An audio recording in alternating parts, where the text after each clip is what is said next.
कश्मीर की famous house boat लंबे वक्त से इलाके की समृद्ध सांस्कृतिक विरासत और प्राकृतिक सुंदरता के प्रतीक के रूप में जानी जाती है। हाउस बोट की शुरुआत 19वीं सदी में हुई थी, जब ये हाउस बोट ब्रिटिश अधिकारियों और यात्रियों के लिए चलाई गई।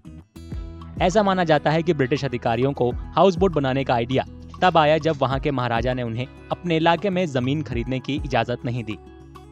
शुरुआत में हाथ से बनाई जाने वाली नक्काशीदार लकड़ी की नावें अब शानदार तैरते होटलों में विकसित हो गई हैं। वर्ल्ड टूरिस्ट डे पर कश्मीर में हाउस बोट मालिकों के पास शेयर करने के लिए संघर्ष की कई मार्मिक कहानियां हैं, जो उनकी विरासत के कई पहलुओं को संरक्षित करने में आने वाली चुनौतियों को उजागर करती हैं। Our number is getting declining day by day. We were having about 2,000 houseboats in a number. Now there are about not more than 750.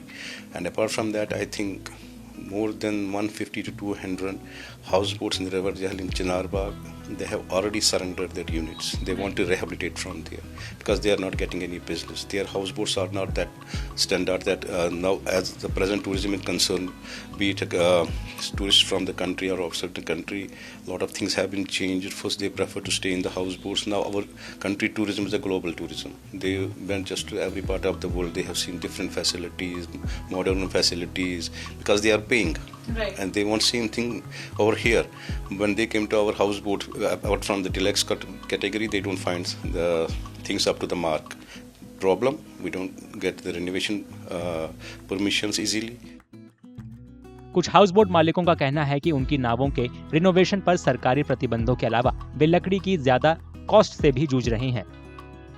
उनके मुताबिक चुनौतियों का ये अंबार उनके लिए इन हाउस बोटों का संचालन बनाए रखने और अपने बिजनेस को बनाए रखना मुश्किल बना देता है। दिक्कतें तो बहुत है, स्पेशली हम हाउस बोट वालों का एक मेन इशू है। पिछले सरकारों में हमको लकड़ी मिलती थी सब्सिडी पर, अब हमको रिपेयर नहीं करने देते हैं।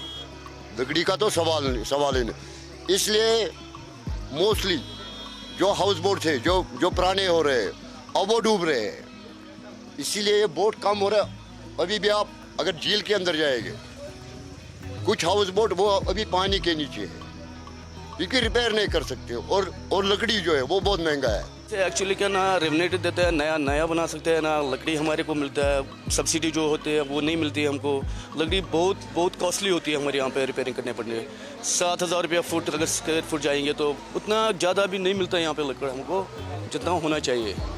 इसके वजह से हो गया है कि हाउस बोट कम हो रहा है। इन फ्यूचर ये भी बहुत कम हो जाएंगे। तो आप ये बताएं कि आप चाहते हैं कि जब सरकार हो, आपके लिए कुछ हो, आपके बहुत अच्छी बात है अगर हमारे लिए कुछ करेंगे, हमारे हाउस बोट के लिए। ये नॉवेल्टी ऑफ कश्मीर है। हाउस बोट मालिकों के मुताबिक उनका बिजनेस अपने अस्तित्व के संकट का सामना कर रहा है। उन्होंने सरकार से इसे विरासत संपत्ति घोषित करने और उनकी हर संभव मदद करने की अपील की है।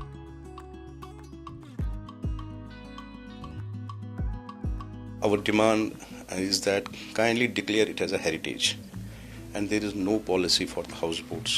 We are not sure. I am worried how our young generations will carry on this business and how long these houseboats will exist. If the government policy will be same, there will be no hand holding from the government or any policy, then I think like a Kashmiri carpet, they just died of their own, and I think the government is waiting, then these people should die of their own death. मैं कम से कम 3-4 country घूमा हूँ, लेकिन ये जैसा कहीं नहीं देखा पूरे इस दुनिया में।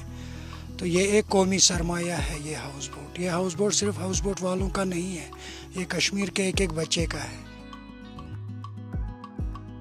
शुक्रवार को दुनिया भर में वर्ल्ड टूरिज्म डे मनाया गया। हाउस बोट मालिकों और इस व्यवसाय पर निर्भर लोगों को उम्मीद है कि केंद्र शासित प्रदेश में नई सरकार उनकी शिकायतों का समाधान करेगी और इन फेमस हाउस बोटों के आकर्षण को पुनर्जीवित रखने में मदद करेगी।